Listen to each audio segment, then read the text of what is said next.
Bonjour! It's been a while, so I thought I would check in. We've had a lot going on. We've been settling in, of course, to our apartment. It's now been, I guess it's been a month, 6 weeks, probably 6 weeks. Has it been 6 weeks? 6 weeks, 2 of which we were gone because we were on our Christmas market cruise, which I'll do a YouTube on that next because I have to write down all the places we went so I can chit chat about them in sorts. But we have been enjoying our time here in our apartment. I should have a list of things to talk about, but I don't have one today. So, because I didn't want to not do a video, I wanted to get checked in and at least let you guys know I'm alive. But things have been fun. We've found an area very close to our apartment here called Rue Claire, and it is lots of wonderful cafes. It's actually kind of like a market street. So it has the cobblestones down, it's wide, there's restaurants and flower shops. We actually got some new flowers. I can probably show you right here. Look at those, aren't they beautiful? For Christmas, we actually got some too right before we left, which were beautiful. We've gotten red Gerber daisies and then these weird little prickly purple things, which were beautiful. And then this time we got, what is that? Eucalyptus that's been painted gold, and holly with berries, and then just the berries as well. So really nice Christmas vibe. But we've been doing lots of fun things. We have been exploring each day. And yesterday actually we came across the concept of the passages.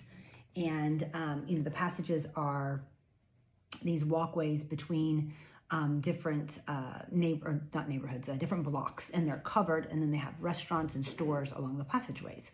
So they're very nice to walk through and look at, and there's lots to see. And it will especially be nice, I think, in like February. Say hi. Yeah. Bonjour. Bonjour. I think it'll especially be nice in, say, late January and February when the weather's pretty brutal outside to do some of the passages. But we did do 3 passages today, which were super fun. We started with passages of Geoffrey, right? Geoffrey passages? Oui, Geoffrey, Panoramics and Venue. Veneau, I believe it is. They're all right there together. Basically, they're in 2 different arrondissements, 2nd and 9, but that's because they are butted up against each other. So they're really just right there across the street from each other. Joffrey's in the middle, and then Panoramics is mostly restaurants, and then the other side is mostly stamps and art, and like old art, like more art meaning for your house, not necessarily created by a painter. It's more like maps, some posters, like originals and redone posters, photography, more printed art that they offer there. So it's really fun. We had those yesterday and today, actually, because yesterday we... Yes, okay. Yesterday we had gone up there. Why did we go up there yesterday? Oh, to look at a Christmas, there's a Christmas store up there. That's beautiful. What's it called? Monsieur de Roy. Monsieur de Roy, which would be Mr. of King, Man of Kings. And it's beautifully decorated. You have to check it out if you're in the area. It's totally over the top, very opulent. When I say that over the top, I don't mean like États-Unis over the top. I mean like United States over the top. I mean like over the top, as in like decadent, like rich, colors, velvets. It's darker in there, lots of gold, lots of sparkle. It's very romantic, very Victorian feeling, and they sell ornaments and home decor. And for some random reason, they sell like almost like jackets you would wear as a pirate. Some like clothing for that. So I'm not really sure where that comes in at. I guess maybe that fits part of the Roy part. I mean the King part. But so we went up to do that. And then we actually today went back because we didn't have enough time to go to all of the places yesterday because we were having our house cleaned by a housekeeper that we tried, which I have to say was a total disaster. And I don't know, all kinds of issues with that. We'll figure that out later. But anyway, today we went back and we came across in the passages of Panoramics, we came across this gentleman who told us this whole story about, that's like what he does. So he sells these cute little, like cards. They make this little matchbook and you open it up, and out of the matches, they've made these little like wooden displays. And then he also has these like cards that are 3D that you can see like a passage. Honey, can you bring me the matchbook and the passage that's in the other room? So I'll show it to you. Anyhow, I'm not sure how he makes a living selling just those things and having rent in one of these passages, but maybe rent's not so much there. I don't know. It seems like it would be. But he tells stories. So what did he say? Every month or every 2 months? Every 2 months, he rotates to a new story. And this particular story, so I guess he just likes to tell people stories when they come into his store. This month, he was telling a story on the Mona Lisa. So this is like a little box that he sells. You open it up, and look how cute that is. It's like made out of matches. It's a little, here, I'll put this behind it so you can see. It is a little, they take the ends off, and then they build this. And then obviously they use just regular wood to do the little inside here. But we have Notre Dame, we have the Louvre, the Eiffel Tower, Sacré-Cœur, the Arc de Triomphe, and oh, it looks like we have a little Moulin Rouge action there in the front here with the Can Girl and a little Bateau Mouche boat on the Seine. Wow, that's really very detailed. That's nice. So they sell like little things like this. And then he sells these cute little cutouts. They come like a card and then they pop open. See, they're just actually like this, but this is the, we picked this one because this was the first passage we went through, which is Passage Jeffrey. But isn't that cool? It's got like this whole 3D effect. And it looks like you can go right in there, which you can. And so that's really fun. Oh, I also got these really cool, just sitting here on the table. I'll show you. You'll probably never guess what these are. This is so cute. They're contact case holder. Look. So instead of having that ugly contact case sitting on your bathroom counter, you have this little guy sitting on your bathroom counter. Isn't that cool? That's so cool. So anyhow, that was our purchase for the day. And then we walked back home. Oh, I should tell the story. So the Mona Lisa guy. Very interesting. He lives in the 7th like we do. So he also then touched base on an architect that was in this area that has done some really spectacular buildings. I mean, they are really ornate, very detailed in regards to like the doors, the windows, the stuff around the doors and windows. It was really, I mean, we've seen the 2 of the 4. We've seen 2 of the 4, right, baby? Mm. We've seen 2 of the 4 this particular architect did in this 7th area. There's 2 on Grinnell that I feel like we've seen maybe, but we don't really have a proof of a picture or anything on those. And then there are 2 on Rap, which is just, we're on the corner of, basically on the corner of Rue de l'Université and Rap. And they're up on Rap. And we've seen both of them and they are spectacular. So he told us a story about that too. But anyhow, the Mona Lisa. So he has like all these articles and stuff on the wall too, so you can sort of point to like a storybook story with you and kind of give you some visuals. So I guess what happened is, he said 1911, right? 1911, the Mona Lisa is hanging in the Louvre in a collection of other paintings in a room that's labeled masterpieces. I mean, she was painted by Leonardo da Vinci. That's correct, right? Yes. So that makes her a masterpiece in and of itself, right? So they just had her amongst other random masterpieces in the Louvre. And, you know, people would come and go and see her and it was no big deal. But she went missing one day. So suddenly that became a big to-do. So the police decided they were going to go. They were convinced that maybe it had just been put somewhere else in the Louvre and like moved. So 200 police officers came upon the Louvre that next morning to search for this Mona Lisa painting. Several of them were convinced it was in the chimney, up like down the chimney. I don't know why they thought that, but they did. So they went up on the roof. It was very hot, I guess, at the time, and several of them passed out. So meanwhile, 200 police officers ascend upon the Louvre. So hence the media is now aware that something crazy is going on. So they're showing up at the Louvre. And then now that people are passing out, so now ambulances are coming, so now it's gonna be even like a bigger deal. So it's now we've got even more reporters showing up, and everybody is chatting about it, and rumors are spreading on the street. Something big's going on at the Louvre. So someone comes out and says, okay, look, a painting has been misplaced or stolen. It's gone. And it was the Mona Lisa that was painted by Da Vinci. And suddenly then that just became the big to-do.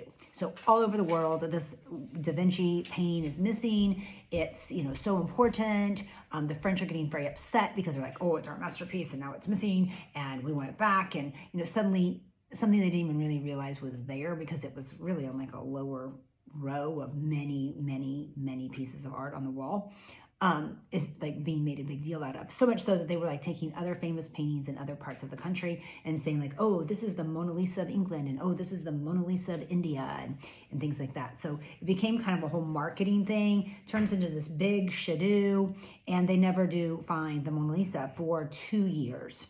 It ends up that an Italian guy, I don't remember his name, but this Italian guy, who is kind of like a handyman. Like he paints buildings and he like repairs fenestras, windows, and that sort of thing. So he has taken him. He just went into the Louvre that day and said, I want to steal something from here. And he went into the hall that said masterpieces. He's like, hey, that seems like that would be something of value. I'm going to steal that.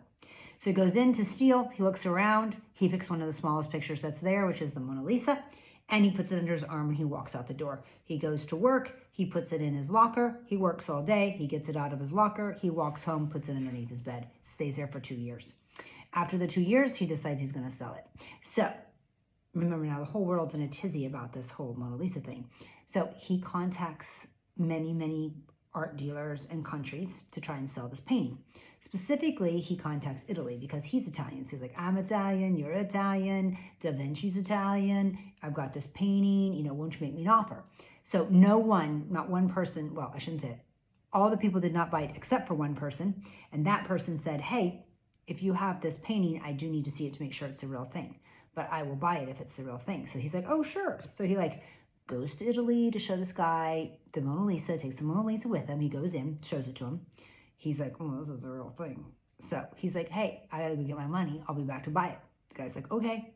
So the guy leaves, of course, notifies the police, blah, blah, blah. So the Italian police come in, they arrest this guy, they get the Mona Lisa back. They're kind enough to give it back to France, which I don't know if they needed to, but they did. And, and all is well now. So now the painting goes on the wall. Now, mind you, over these 2 years, entrance to the Louvre has now doubled, and that happened within like the first week that this painting is missing. So people coming to the Louvre has doubled, and people are looking literally at just this blank space where the Mona Lisa used to hang. I have no idea why that's exciting, but they just want to see where this like missing painting came from. So now the real thing is there. So of course the Louvre has gone crazy in reputation and name and become the museum, and everybody now is coming to see the Mona Lisa. So it was very interesting to see how of all the masterpieces we wonder why, the Mona Lisa became so famous. That's why. Versus it's not because it's the prettiest, it's not because it has the best color, the composition, or the most beautiful of subjects. It's because it has a whole story behind it that created this kind of, back in those days, their version of social media buzz to make it famous, which is kind of what happens today, right? Something has to kind of happen around something for it to then, take off. So that's really what happened with Mona Lisa, which was a very interesting story. So we will be going back in a few weeks because he is changing his story around, and he is going to tell the story of I think it's the 1889 World Fair, which is when the Eiffel Tower was unveiled, right? It wasn't really unveiled, it was built there, but people could start going up in it and everything. So that's gonna be an exciting story. So we are just really exploring each day. We've almost perfected the metro station. If we make mistakes, it's not because we don't know how to use the metro, it's because we are just being careless and we're not paying attention to where we're going. Maybe getting a little too cocky about how great we know the metro. And we have semi-perfected the RER, which is another type of transportation that's not a metro. It's more of a train. It's a regional train. So we use that a lot because we are right on the RER-C, for those of you that know Paris. And the RER-C pretty much runs from the Eiffel Tower. I mean, it runs all the way to Versailles. But our segment that we ride a lot runs from the Eiffel Tower, which we get on at Alma, which is the name of the bridge that we're by. And it easily goes down to, I would guess probably goes to Gare Lyon. We haven't gone that far. We usually get off somewhere close to Notre Dame. So it goes along the entire Seine, and you can get off and easily then get into the 6th, which is like where the Jardin du Luxembourg is. You could go into the 5th, which is like the university area, the Latin Quarter they call it. So you can get in there. We use it a lot to get down to the BHV. BHV is like a department store. I could call it like a really blown up Macy's. It's one of the more affordable kind of department stores in the area. It's actually where we got a Christmas tree. It's where we got the little heater. They also have like a Home Depot in the basement.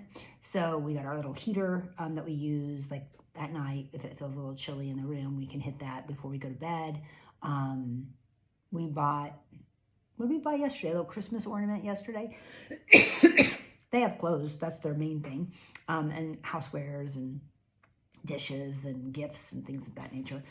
But we do like to go there. So we use the RER to get down to that area as well. So we're perfecting our mode of transportation, and we've settled in with our church, which is really great. So we're going to a church that Aubrey Terry, who is the daughter of Christopher's best friend, John Terry, she referred us to a church called Fount, which is based in New York, but they have now a location in Paris, and they have had that location for, 3 or 4 years? Oui. Yeah. And so we started going to that, like, we've been 3 times, but there's 2 weeks in between there. So we went twice, and we took 2 weeks off because we were out of town, and then we went this last Sunday. So I guess that's for 5 weeks we've been participating in that. And then for 3 of those weeks also, we did what they call their dinner party, which is really just a small group get-together sermon recap, where there's a host house. And that person, it's the same host house every single time. And that person lets you know like what the theme is for the day. So one time it was breakfast for dinner. Last night was like Christmas cocktail food. So it was like kind of finger foody, like a lot of, there's some foie gras, some pate. There was charcuterie, cheeses, little special breads that they use with some spreads. So it's been interesting because we have to bring something. She does a list. I always try to get to the list first because there are some things in there I just do not know how to buy in France. Usually I can buy bread, but then I never know what kind, so I buy like 3 different kinds. Eggs was on the breakfast one. This time I did the charcuterie because I can buy the meats pretty easily. We did buy the foie gras. Wasn't really sure how to buy that though, so supposedly it was a decent one. So yeah, I gotta be careful because sometimes it says things and I'm like, well, I don't know if even in translation that means like real pancakes or do they mean she wants crepes? When she says syrup, does she mean maple syrup or is there a different type of syrup? You know, like I don't know all the French stuff, so I always have to make sure we get on that list quick. But we've learned how to use the washing machine. I think last time I talked about how we were really in the middle of like trying to figure out how to use the appliances. So we've learned how to use the washing machine. We are using the microwave semi-decently. We're using the oven. We're just getting by on the oven. I really need to take the time to learn how to use the oven. I mean, I can make it work and make it hot and put something in there, but I don't really know what I'm doing with it. So we really need to fix that up. And I have used the dishwasher twice, so I know how to use that. We're still trying to figure out the thermostat situation. And other than that, and the alarm situation. But other than that, we're settling in and we're doing great. And we had a great time on our Christmas market tour. And Christmas is just a couple days away. So we've been going to a lot of Christmas markets, not just the ones on our trip, but here in Paris too. There's a really fun one. It's more of like a carnival, but with some shopping at the Tuileries, which is down, in the, I guess that's probably the second arrondissement, second and first, along the water. If you haven't been to the Garden Tuileries, you should go because it's spectacular in any season. And then we've done 2 in Paris Saint-Germain. One was really more up towards the main area of Saint-Germain in the 6th, and the other one was a little more south, kind of between the Latin Quarter and the Saint-Germain area. And then we did one in front of the Hotel de Ville, which is the city hall of Paris, which was beautiful. That's really more for like kids to go and see these like fake animals and fake snow and these beautiful window displays of like forest scenes. There is a little bit of, like hot wine offered and hot chocolate show. And then some snacks and things, but in a few stores, but it's mostly just really kind of a park to walk through that it's really kind of like a big concrete area that they've turned into this like park. It's quite pretty. We've done that.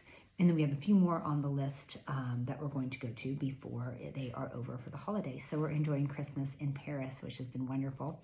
And our tree is decorated with all of our ornaments that we got at the Christmas markets. And we have put some lights on our balcony. And yeah, so it's going great. So I'll get back with you again on what's going on down the road, but I hope that you all have a wonderful Merry Christmas. And we did get 2 Christmas cards, which has been exciting. We actually got mail here, one from our friend Franck up in Lille, which is our football friend. He goes by Trickster as his handle. We're hoping he gets the Fan of the Year International for the Bucks this year. We'll see. Fingers crossed. Lots of prayers. And then we also got one from France Formation, which was a company that helped us get our visas and refer us to like the people that found our apartment for us and all that. So it's been nice to get some mail here in France. And we're looking forward to spending our Christmas. So talk to you later. Have a great day. And thanks for your time. Bye.